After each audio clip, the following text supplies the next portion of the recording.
అలాగే ముందు వాళ్ళ గురించి యోగ్యమైన రీతిలో మనం రక్షించే విధంగా కొన్ని విషయాలు మనం చూసుకొని వాళ్ళ వర్తమానంలో పొందాం. గత వారం నడిపించే దేవుడు అనే అంశం మీద మనం ఆరాధన చేశాము. అయితే ఈ వారము వాళ్ళ వర్తమానంలో హెచ్చించే దేవుడు అనే అంశం మీద ఒక 3 విషయాలు మనం చూసుకొని వాళ్ళని మనం సమర్పించుదాం. హెచ్చించే దేవుడు 1 పేతురు 5వ అధ్యాయము 1 పేతురు 5వ అధ్యాయము 5, 6, 7, 8 4 వచనాలు చదువుకుందాం. చిన్నలారా మీరు పెద్దలకు లోబడి ఉండుడి. మీరందరూ ఎదుటివాని ఎడల దీన మనస్సు అను వస్త్రము ధరించుకొని మిమ్మల్ని అలంకరించుకొనుడి. దేవుడు అహంకారులను ఎదురించి దీనులకు కృప అనుగ్రహించును. దేవుడు తగిన సమయమందు మిమ్మల్ని హెచ్చించినట్లు ఆయన బలిష్టమైన చేతి క్రింద దీన మనస్కులయ్యుండుడి. ఆయన మిమ్మల్ని గూర్చి చింతించుచున్నాడు కనుక నీ చింత యావత్తు ఆయన మీద వెయ్యుడి. సహాయం కొరకు చిన్న ప్రార్థన.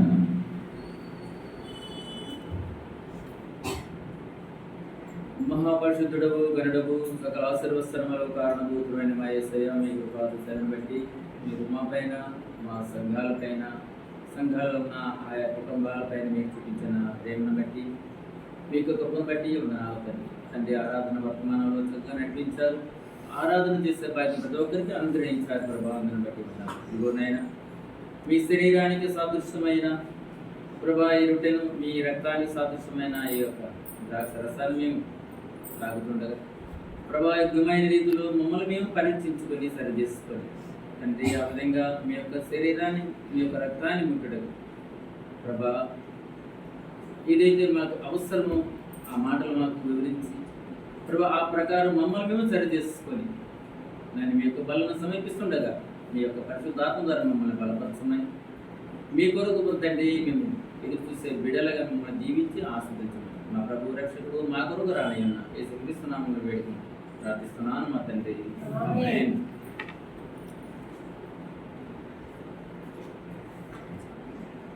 హెచ్చించే దేవుడు 1 పేతురు 5వ అధ్యాయము 5, 6, 7, 8 వచనాలు చదువుకున్నాము. అయితే ఇందులో 6వ వచనం మరోసారి మనం చదువుకున్నాము. చదువుకునే ముందు ఒకసారి మన యొక్క సొంత బైబిల్ చేత పెట్టుకొని బైబిల్ పల్లవి పాడుకున్నాం. అశ్రేష్టం గ్రంథములో ఎచ్చట చూచిన ఆకరణయున్నది, సుఖ దుఃఖములో వాగ్దానమున్నది, విశ్వాసముంచి ధ్యానించుడి. అశ్రేష్టం గ్రంథములో ఎచ్చట చూచిన ఆదరణయున్నది, సుఖ దుఃఖములు వాగ్దానమున్నది, విశ్వాసముంచి ధ్యానించుడి. 1 పేతురు 5వ అధ్యాయము 6వ వచనాన్ని మరోసారి మనం చదువుకుందామా? 6వ వచనం. దేవుడు తగిన సమయమందు మిమ్మల్ని హెచ్చించినట్లు ఆయన బలిష్టమైన చేతి క్రింద దీన మనస్కులయ్యుడి. స్పష్టంగా ఉన్న ఈ మాటల్ని మనం వివరించవసరం లేదు, చక్కగా అర్థమవుతుంది. దేవుడు తగిన సమయమందు అంటే మనం తొందరపడతాం చెప్తున్నాడు. తగిన సమయమందు మనల్ని హెచ్చించడానికి ఆయన బలమైన చేతి కింద మనం ఎలా ఉండాలంట? దీన మనస్సు కలిగి ఉండాలి. దీన మనస్సు అని అంటే అన్నింటికంటే చాలా తక్కువ అనమాట. ఒక మనిషిని చూస్తే మనకు కనికరము, జాలి, వారి పట్ల దయ కలుగుతుంది. అటువంటి మనస్సును కలిగి మనం ఉండాలన్న. ఇప్పుడైతే మనలో ఉన్న గర్వాన్ని, అహాన్ని, అసూయని, ద్వేషాలని, కోపాలను మనం తీసివేసి ఆయన కోరుకున్నట్టే దీన మనస్సుని ఎప్పుడైతే మనం కలిగి ఉంటామో అటువంటి వారి దేవుడు హెచ్చించే దేవుడిగా ఉన్నాడు. కాబట్టి మనము దీన మనసు కలిగి ఉండాలి. అయితే ఈ మాట ఎవరికి చెప్పబడుతుంటే క్రైస్తవ విశ్వాసులు వినయ స్వభావం కలిగి ఉండాలని. వినయ స్వభావం ఎలాంటి స్వభావం అంటే వినయ స్వభావం కలిగి ఉండాలని పేతురు భక్తుడు ఈ వాక్యం ద్వారా మనకు సెలవిస్తూ వస్తున్నాడు. మన మనసు ఎలా ఉండాలంటే మన స్వభావము వినయము, సాత్వికము, నమ్మకము, విశ్వాసంతో కూడిన జీవితం కలిగి ఉండాలన్నమాట. ఇందులో ఏమీ ఉంటే మీరు దీన మనస్కులై ఏమీ లేని వారిగా, అంటే ఏ కపటము కానీ, ఇటువంటి ద్వేషాలు కానీ, లేక దేవునికి విరుద్ధమైనది ఏది కూడా మీ మనస్సులో లేక మీరు పసిపిల్లల వారి పోలికై మీరు దీన మనస్సు కలిగి ఉండండి. అప్పుడే మిమ్మల్ని నేను హెచ్చించేవాడిగా ఉంటానని దేవుడు చదివిస్తూ వస్తున్నాడు. మరి దేవుడు మనల్ని హెచ్చించాలంటే ఏం చేయాలి? దేవుడు మనల్ని హెచ్చించాలంటే ఏం చేయాలి అంటే ఒక 3 విషయాలు. మొదటిది, తగిన సమయం వరకు ఓర్పు కలిగి ఉండాలి. ఇక్కడ ఏమంటున్నారు చూడండి,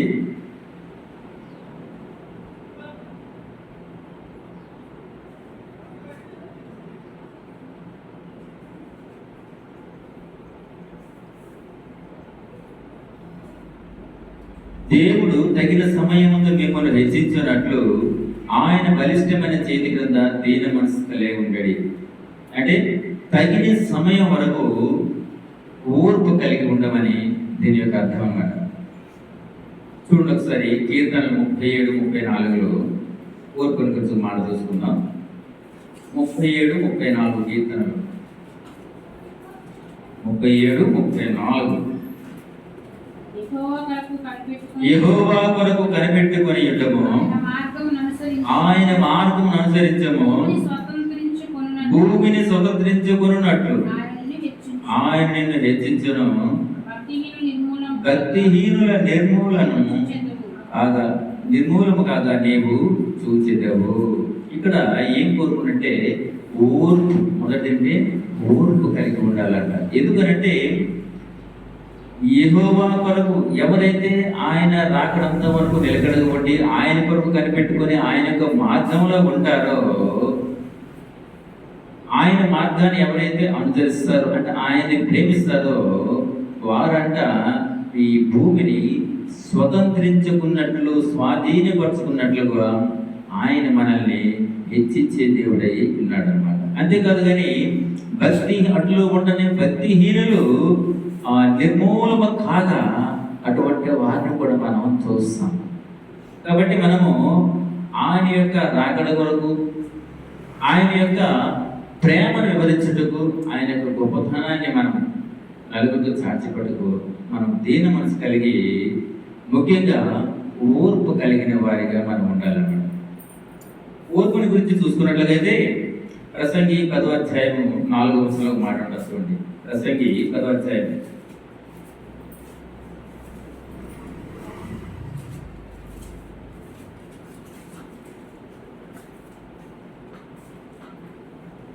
ఏలువాడు నీ మీద కోపపడిన ఎట్లా ఈ ఉద్యోగం నుండి నీవు తొలగిపోకుము, ఓర్పు గొప్ప ద్రోహ కార్యములు జరగకుండా చేయును. ఏలువాడు నీ మీద కోపపడిన ఎడల నీ ఉద్యోగము నుండి నీవు తొలగిపోకుము, ఓర్పు గొప్ప ద్రోహ కార్యములు జరగకుండా చేయను. ఇక్కడ ఓర్పు ఏంటంటే ఎవరైతే మనల్ని వేరుపడి చేస్తారో, అంటే ఒక ఫ్యాక్టరీలో కానీ ఒక సంస్థలో కానీ మనం ఒక దగ్గర పనిచేస్తున్నప్పుడు మనపై ఏలుబడి చేసే అధికారం వారికి ఇవ్వబడుతుంది. అటువంటి వారికి మనం లోబడి మనం పనిచేయట మంచిది. అంతేకాదు మనల్ని ఎవరు ఏలుతున్నారు, దేవుడు మనల్ని ఏలుతున్నాడు. దేవుడు ఈ ప్రపంచంలో ఉన్న ప్రతి ఒక్క జీవిని కూడా ఆయన ఏలేవాడిగా ఉన్నాడు. కాబట్టి ఆయన కోరుకోరు మనం వెళ్ళంటే ఆయన అంటే ఆయన పట్ల మనము యథార్థత కలిగి ఆయన పట్ల మనము దీన మనసు కలిగిన వారిగా ఉండాలి. వారు ఒకవేళ కోపడ్డారు, ఆయన కోపడినా సరే మనము తొలగిపోయే వారికి ఉండకూడదు. చాలా మంది ఆ దేవుడిని అయితే నమ్ముకుంటారు, కానీ వారు ఏదో ఆపదలో ఉన్నారని, అనారోగ్యం కారణంగా ఏదో ఒక చీకు చిత్త బాధల్లో వారు దేవుని నమ్ముకుంటూ కొన్ని దినాలు అయిన తర్వాత దేవుని వల్ల ఎటువంటి ప్రయోజనం లేదని, దేవుని నమ్ముకుంటే శూన్యమే అని తలంచుకుంటూ అవివేకముతో జ్ఞానం లేని వారిగా దేవుని విడిచిపెట్టి మళ్ళీ లోకంలో కలిసిపోయే వారిని చాలా మందిని చూస్తున్నాం. అయితే ఇక్కడ ఏమంటాడంటే, ఏలువాడు నీ మీద కోప్పడితే, ఎవరెందున్నారు? దేవుడు మనల్ని ఏలేవాడు ఉన్నాడు. ఆయన కోప్పడితే, కోపం అంటే ఏంటి?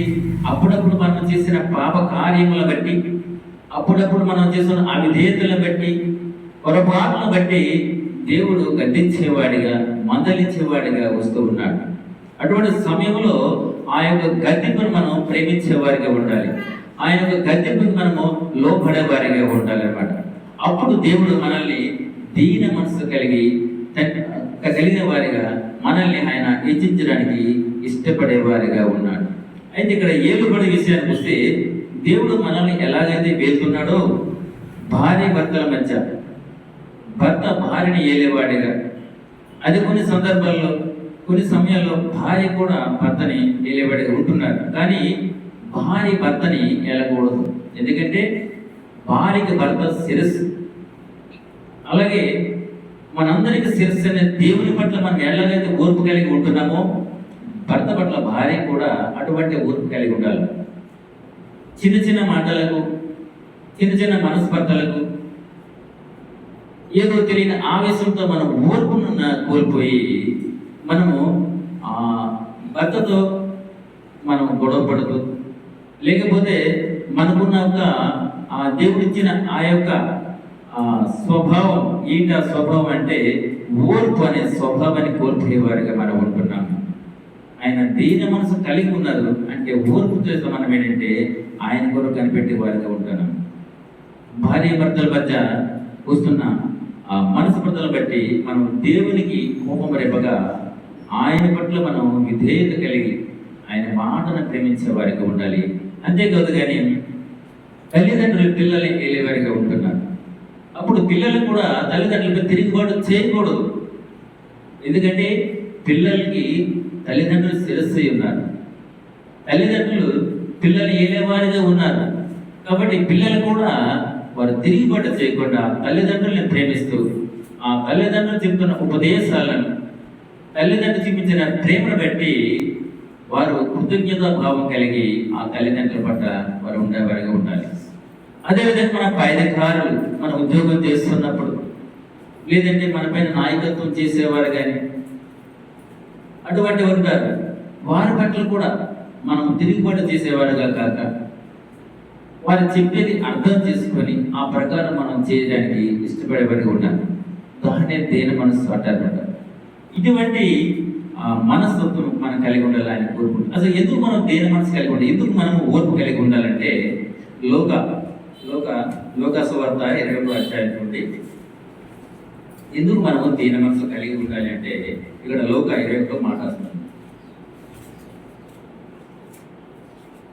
లోక 21వ అధ్యాయం 19వ వచనం. 21:19. మీరు మీ ఓర్పు చేత మీ ప్రాణములను దక్కించుకుంది. ఎందుకు మనం ఓర్చాలి? మనం ఎందుకు ఓర్చుకోవాలంటే, ఆ ఓర్పును బట్టి మనము మన యొక్క ప్రాణాలని మనము కాపాడుకునే వారిగా ఉంటున్నాము. క్షణికావేశం నుండి అంటే దీని క్షణికావేశం నుండి మనం రక్షింపబడుటకు ఇది అక్కడ ఈ ఓర్పు అంటే మనకి ఎంతో ఆధారమై ఉంది, మనకి ఎంతో ఉపయోగపడేదిగా ఉంటుంది. క్షణికావేశం, కోపం వస్తుంది తల్లిదండ్రుల మీద పిల్లలకు, భర్త మీద భార్యకు, భార్య పైన భర్తకు, సమాజం పైన వ్యక్తులకు, మనకున్న సమస్యలకు, చిన్న చిన్న ఒత్తుడులకు మనం ఏం చేస్తామంటే ఆలోచించకుండా క్షణికావేశంలో మన ప్రాణాలు తీసుకోవడానికి మనం తీసుకుంటానికి మనం రెడీ అవుతుంటాం. అది ఎంత తప్పు ఎంత పాపం అనేది మనకు అప్పుడు తెలియదు, కానీ కాసేపు మనం ఆగినట్లయితే అది ఎంత తప్పు మనకి అర్థమవుతుంది. జరిగిపోయిన తర్వాత నేను ఒక 2 నిమిషాలు నేను వెయిట్ చేస్తుంటే బాగుండేమో, తొందరపడిపోయి ఈ పని చేస్తానంట. ఇంకో విషయం అంటే, ఎప్పుడైనా ఆత్మహత్య చేసుకోవాలి అనుకుంటే, అందులో నేను ఒకటిని చేసుకోవాలనుకుంటే మనకి నరకమే తప్ప కానీ స్వర్గం అనగా పరలోకం మనకి వచ్చే అవకాశం అయితే ఉంటుంది అనమాట. కాబట్టి ఈ దేహము ఈ ఆత్మ దేవుడిది, ఆయన వశములో ఉంది. ఆయన రమ్మన్నప్పుడే, ఆయన తీసుకున్నప్పుడే తప్ప కానీ, ఆయన చిత్తంలో తప్ప కానీ మన ఇష్టాన్ని కొనసాగించి మనం యొక్క ఆలోచనతో మనం ఏం చేసి మన యొక్క ప్రాణాన్ని మనం నష్టపెట్టుకొని ఈ ఆత్మ ఘోషింపబడడానికి మనం కారణము కాకూడదు.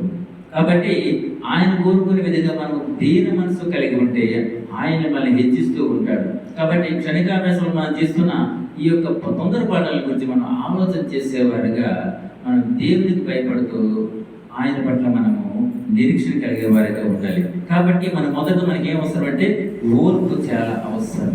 తొందరపడి నోరు పారేసుకోవటం, ఏది చేయాలో ఏది చేయకూడదో ఆలోచన లేకపోవటం, తొందర అన్నమాట.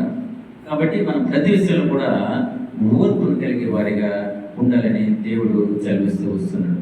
కాబట్టి మొదటిగా మనము ఓర్పును కలిగే వారిగా ఉండాలన్నమాట. రెండో విషయానికి మనం వచ్చినట్లయితే చూడండి, తగిన సమయం వరకు తగ్గింపు కలిగి ఉండాలి. మొదటిది తగిన సమయం వరకు ఓర్పు కలిగి ఉండమని చెప్పారు. ఇప్పుడు తగిన సమయం వరకు మనకి ఏముండాలంట? తగ్గింపు ఉండాలి. ఏంటి? యాకోబు రాసిన పత్రిక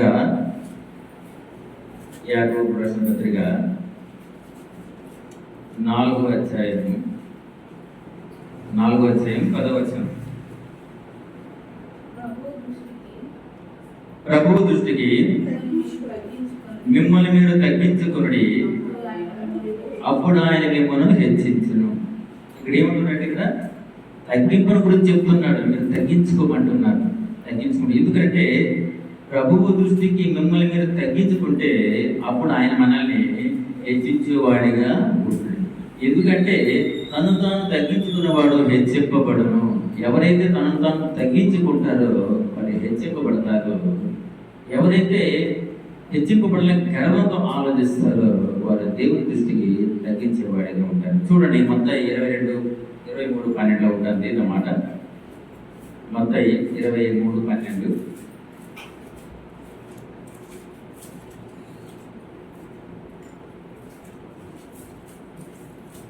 తను తాను హెచ్చించుకున్నవాడు తగ్గింపబడును, తను తాను తగ్గించుకున్నవాడు హెచ్చింపబడును.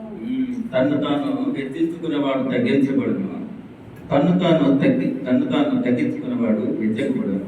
అంటే ఎవరైతే హెచ్చించుకుంటారో, తన సొంత గర్వమును బట్టి బలమును బట్టి తీసుకుంటారో వారు తగ్గించబడతారట. ఎవరైతే దేవుని బట్టి మనం తగ్గించుకుంటామో అటువంటి వారము దేవుని యొక్క బలమైన ఆ యొక్క చేతికి మనం ఎలా ఉంటే ఆ దీన మనసు కలిగి హెచ్చించుకునే వారిగా ఉంటాం. కాబట్టి ఇక్కడ దేవుని యొక్క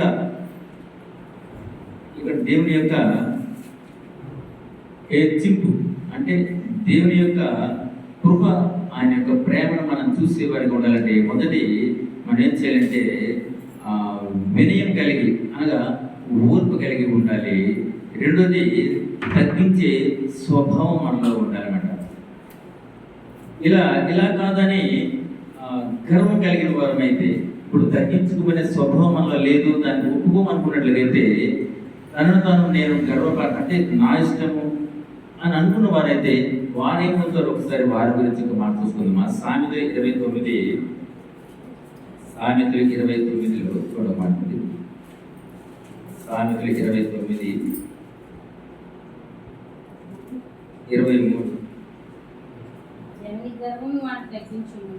ఎవరి గర్వము వాణిని తగ్గించును, వినయ మనస్కుడు ఘనతంతను. ఎందుకంటే ఎవరైతే నేను ఎందుకు తగ్గించుకోవాలని గర్వంతో ఆలోచన చేస్తాడో, గర్వం కలిగి ఉంటాడో ఆయన గురించి చెప్తుంటే ఎవని గర్వము వానిని తగ్గించను.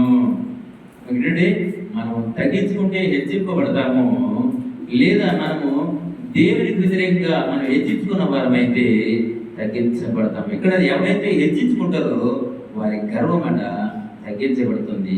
అదేవిధంగా ఆయన చేతి కింద దీన మనసు కలిగిన వాడు ఎలా ఉంటాడంటే వినయ మనస్కుడే ఘనత అంటాడు.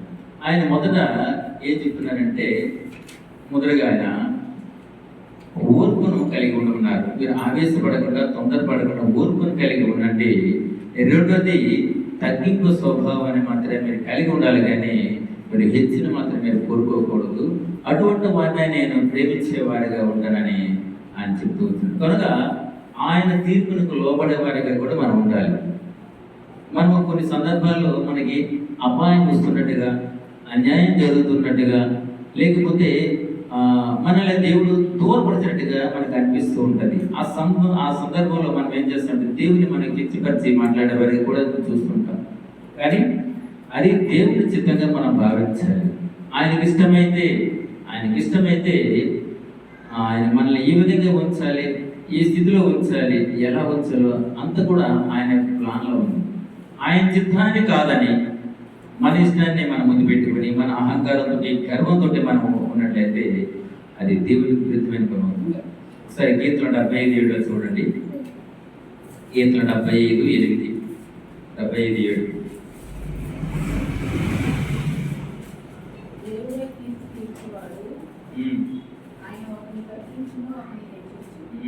దేవుడే తీర్పు తీర్చువాడు, ఆయన ఒకరిని తగ్గించును ఒకరిని హెచ్చించును. ఎవరు తగ్గిస్తాడు, ఎవరిని హెచ్చిస్తాడు? ఎవరైతే ఆయన మాట వినరో, ఎవరైతే ఆయనకు వ్యతిరేకంగా జీవితాన్ని కొనసాగిస్తారో వారిని ఆయన తగ్గించేవాడిగా ఉన్నాడు. ఎవరైతే ఆయన బలిష్టమైన చేతి కింద దీన మనసు కలిగి ఉంటారో వారిని ఆయన హెచ్చించే వారిగా ఉన్నాడంటే దేవుడే తీర్పు ఆయనదే, చిత్తం ఆయనదే. ఆయన ఒకరిని తగ్గించును మరొకరిని హెచ్చించును. కాబట్టి మనము ఆయన చేతి కింద మనము హెచ్చించుకునే వారిగా ఉండలు తప్ప కానీ తగ్గించుకునే వారిగా మన యొక్క జీవితాన్ని మనం పాడు చేసుకునే వారిగా మనం ఉండకూడదు అనమాట. మొదటగా ఆయన చెప్తుంటే ఆయన మొదటగా ఓర్పును కలిగి ఉండమన్నారు. రెండోది ఏంటంటే తగ్గింపు స్వభావం అని కలిగి ఉన్నారు. ఎప్పుడైతే మనలో ఓర్పు తగ్గింపు ఉంటుందో అప్పుడే మనము ఆయన యొక్క ఆశీర్వచనాలకు, ఆయన యొక్క హెచ్చింపులకు మనము కారణమవుతాము. అప్పుడు ఆయన మనల్ని ఇష్టపడతాడు. మన పిల్లలుగా ఆయన అంగీకరించేవాడిగా ఉంటాడు. ఆయన పిల్లలకు మాత్రమే ఆయన యొక్క శరీరాన్ని తిని ఆయన యొక్క రక్తాన్ని తాగి అధికారం ఇచ్చాడు తప్పగానే వేరొకరికి ఆయన ఇవ్వలేదు. ఆయన అంటే ఆయన శరీరానికి ఆయన రక్తానికి సాదృశ్యమైన మన ముందు ఉన్న ఆ బలను మనము తాకాలంటే ముందు మనకి ఏముండాలంటే మనకి ఆయన మనకి కోరుకున్నట్టుగా ఓర్పును, తగ్గింపును, వినయ మనస్సును కలిగి మనం ఉండాలి. ఎప్పుడైతే ఓర్పుతోని సాత్వికం గల మనసు కలిగి మనము తగ్గింపు స్వభావంతో ఉంటామో అప్పుడే ఆయన యొక్క బలని మనము సమర్పించే వారిగా ఉంటాం. చివరిగా మనం చూస్తుంటే తగిన సమయం వరకు, మొదటి తగిన సమయం వరకు ఓర్పు కలిగి ఉండమన్నారు. రెండోది తగిన సమయం వరకు తగ్గింపును కలిగి ఉండమన్నారు. మూడోదిగా తగిన సమయం వరకు నీతి కలిగి ఉండాలంట. తగిన సమయం వరకు నీతి కలిగి ఉండాలి. అంటే హెబ్రీయులు 1వ అధ్యాయము, హెబ్రీయులు 1వ అధ్యాయము, హెబ్రీయులు 1వ అధ్యాయము 9వ వచనం.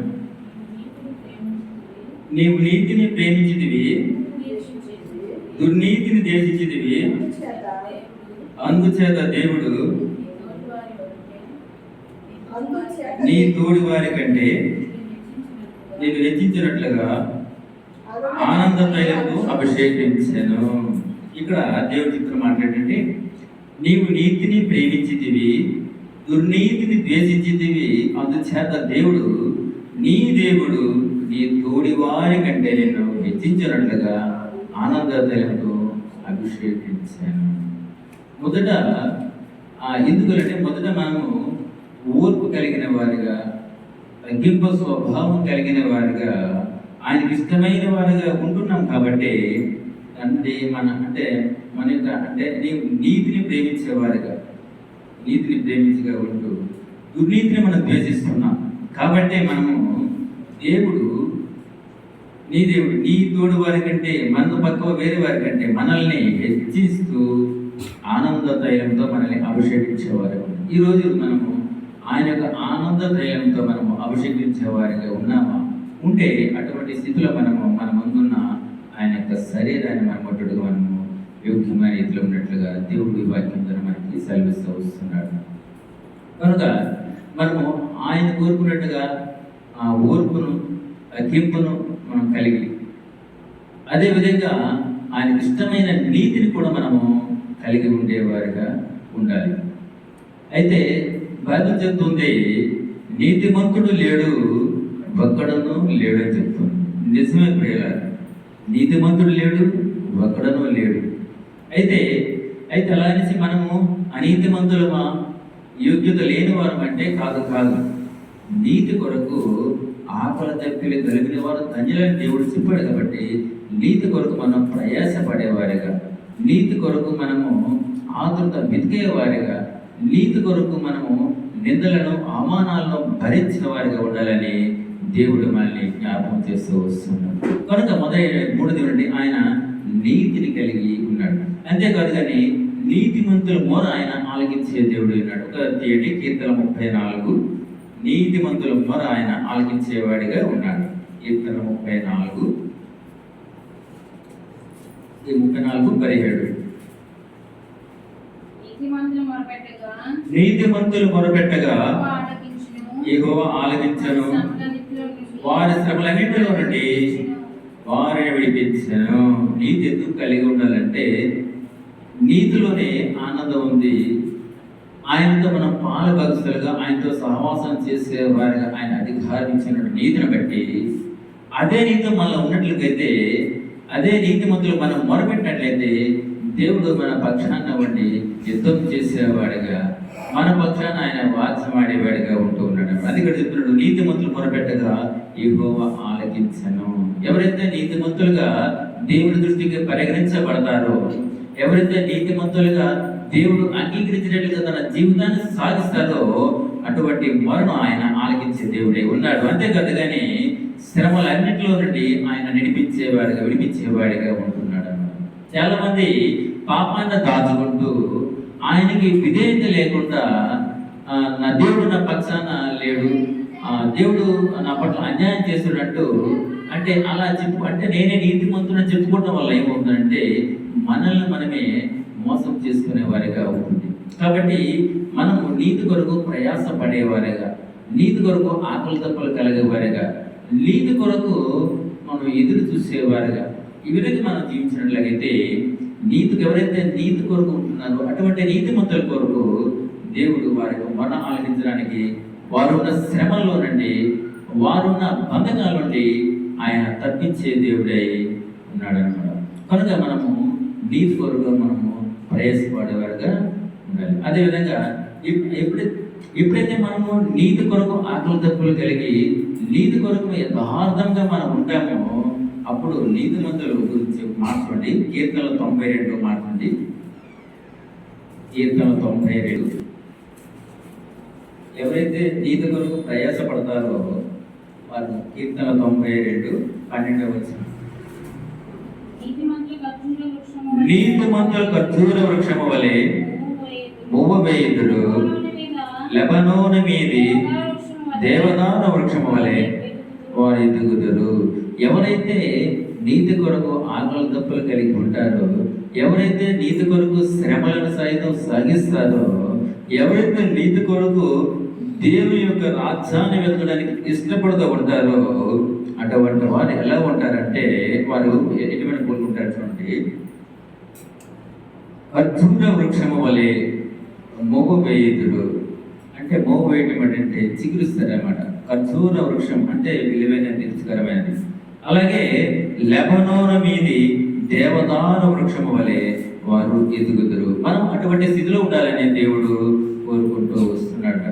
మనం కూడా అటువంటి స్థితిలో ఉండాలని దేవుడు కోరుకుంటూ వస్తున్నాడు. కాబట్టి ఆ నీతిని మనము వెంబడిస్తూ నీతిమంతులుగా దేవునికి ఇష్టమైన వారిగా ఉంటూ మనం ఓర్పు కలిగి తగ్గింపు కలిగి ఆయన కోరుకునే విధంగా నీతిని కూడా కలిగి ఉంటున్నట్లయితే దేవుని యొక్క శరీరాన్ని మనం తాకలకు యోగ్యమైన రీతిగా ఉంటాము. చూడండి, ఇంకా కీర్తనలు 112 మాట చూడండి. కీర్తనలు 112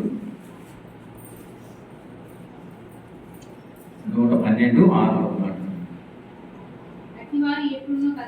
అట్టివారు ఎప్పుడూ కదిలింపబడరు, నీతిమంతులు నిత్యము జ్ఞాపకములను అందరూ. చూసారా, నీతిమంతులు ఖర్జూరపు పువ్వు వలె ఉంటారట. అట్టివారు కూడా ఎప్పుడు కూడా కదిలింపబడరు. అంటే మనకి శ్రమలు వస్తున్నాయని, మనకి నిందలు కలుగుతున్నాయని, బాధ కలుగుతుందని, అవమానం అని చెప్పి మనం నీతిని విడిచిపెట్టినట్టయితే మనకి ఆయన యందు ఎటువంటి ప్రయోజనం లేదు. కానీ ఎప్పుడైతే నీతి కొరకు మనం యథార్థంగా ఉంటామో అటువంటి వారు ఎలా కూడా కదిలింపబడరాట. అటువంటి వారు ఎవరు కూడా వారు కదిలింపబడేవారిగా ఉండరు. కాబట్టి మనము నీతి కొరకు ఆకలి తప్పులు కలిగే వారిగా ఉండాలి. అయితే మనమందరం బలను మనం సమీపించే ముందు 3 విషయాలు మనము పరీక్షగా 3 విషయాలు మనం చూసుకున్నాం. మొదటిది ఓర్పు కలిగి ఉండాలి, రెండోది తగ్గింపు స్వభావం కలిగి ఉండాలి, మూడోది నీతిని జ్ఞాపకం చేసుకోవాలి. అంటే నీతిని, ఈ 3 విషయాలు మనం జ్ఞాపకం చేసుకుంటూ మనమందున్న బల్లో మనం చేయవేసే వారిగా ఉన్నాం. అంతే అండి. 1 కొరింథీయులు 11వ అధ్యాయము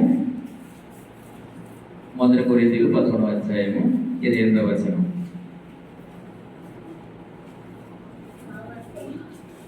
కాబట్టి ప్రతి మనుషుడు తన్ను తాను పరీక్షించుకొనవలెను, అలాగూ చేసి ఆ రొట్టెని తిని ఆ పాత్రలోది త్రాగవలెను. ఏమిటంటే, కాబట్టి ప్రతి మనుషుడు తన్ను తాను పరీక్షించుకోవాలంటే ఏంటి ఆ పరీక్ష?